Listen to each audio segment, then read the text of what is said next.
Avec nous ce matin, René Bourquin, vous le connaissez peut-être. Il est le nouvel adjoint au maire de Gérardmer, chargé de la culture. René, tu reprends du galon, du coup, c'est un poste intéressant. Oui, de toute façon, moi je suis un passionné de la culture et du patrimoine, puisque en réalité le titre que j'ai, c'est adjoint à la culture, au patrimoine. Donc le patrimoine, je suis bercé dedans. Donc moi, tout ce qui est l'histoire locale, je la connais bien.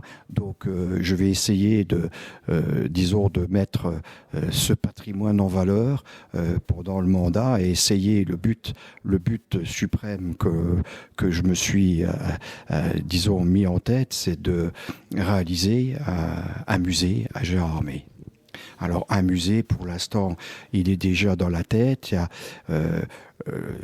Je vais constituer à partir du mois de septembre un groupe de passionnés, de collectionneurs, pour pouvoir essayer d'avancer sur ce projet de musée. Donc peut-être que dans un premier temps, ce sera un musée virtuel, avec toutes les collections que l'on a à Gérardmer, puisqu'on a quand même à Gérardmer des collectionneurs de cartes postales phénoménaux, donc qui ont des cartes postales et des documents très intéressants sur la vie de Gérardmer depuis des lustres.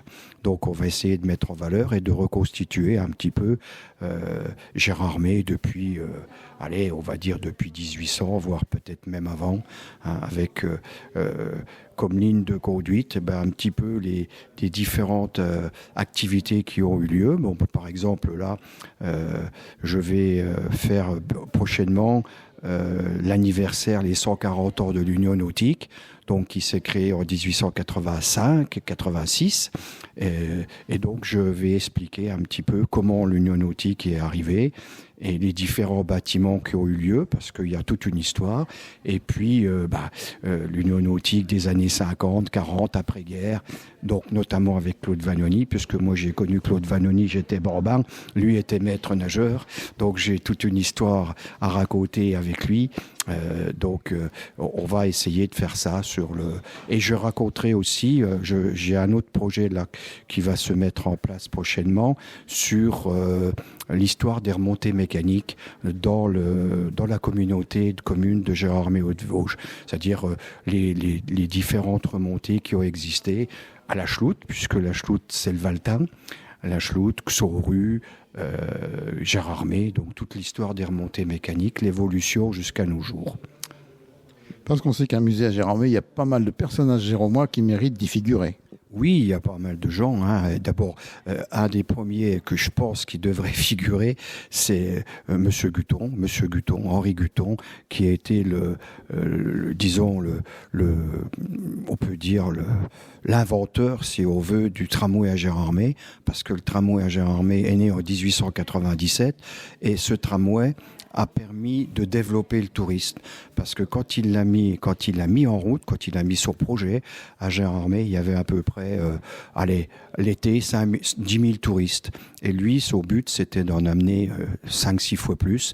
C'est ce qu'il avait prévu et c'est ce qui s'est réalisé, puisque facilement en 1907-1910, il y avait 70 000 touristes qui venaient l'été à Gérardmer grâce au tramway, qui permettait d'aller visiter la Chloute, le Honeck, etc.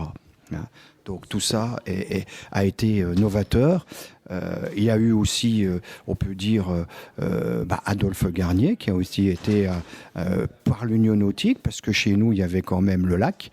Le lac était quand même une attraction importante pour les touristes. Donc Adolphe Garnier a été un des fondateurs justement de l'Union nautique, à peu près dans les mêmes années.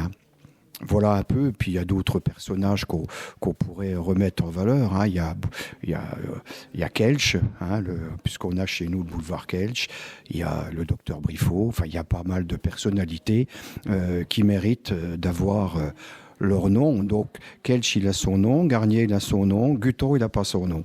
Donc il mériterait d'avoir une place ou une rue à Gérardmer. Bon, tu vas bien lui trouver quelque chose. En tous les cas, je m'aperçois que le nouvel adjoint à la culture a trouvé son chemin, là. Hein. C'est parti. Oui, bah oui. Bon, moi, ça fait très longtemps que je suis bercé là-dedans, hein. Donc, et je suis un passionné comme Patrick Mény, hein, et Gilles Durand, qui sont les passionnés des cartes postales et de l'histoire locale. Donc, je m'appuie beaucoup sur eux, hein, parce que bon, moi, j'ai beaucoup de documents, mais eux, ils en ont encore plus. Hein, et puis des documents rares, donc qui permettent finalement de faire le joint entre ce qui me manque pour pouvoir pallier certaines années où on n'a pas de, hein, il y a des trous quand même. Hein, il y a des trous sur certaines périodes où on n'a pas grand-chose à se mettre sur la dent. Hein, notamment la période, bien sûr, il y a la période de la guerre, hein, 1914-1920. On ne trouve pas grand-chose sur notre ville à cette époque-là. Mais en dehors des trous, il y a déjà beaucoup de choses. Il va falloir faire un musée sur plusieurs centaines de mètres. Hein. Oui, le musée est effectivement dans la tête depuis un sacré moment. Hein. Bon, le problème va être déjà de bien sélectionner ce qu'on va faire. C'est-à-dire, il faut qu'on ait, je dirais, une attraction phare. Hein, c'est-à-dire une collection phare qui fasse venir les gens et qui reste à demeure. Et ensuite, faire des expositions éphémères autour régulièrement. Hein. Bon, moi j'ai une collection de ski qui est relativement importante, hein, sur la France et sur l'Europe. Donc cette collection, elle ne peut pas être le pivot du musée, parce qu'une fois qu'on l'a vu, on l'a vu une fois, on l'a vu, c'est pas la peine. Donc et puis elle se renouvelle pas. Hein. Tandis qu'il y a d'autres attractions qui peuvent être intéressantes et qui peuvent être je dirais le fer de lance du musée. Donc c'est ça qu'il faut trouver. J'ai déjà ma petite idée, mais je peux pas encore en parler. Eh bien, merci René. Donc, et de toute façon, j'ai bien compris. À très bientôt.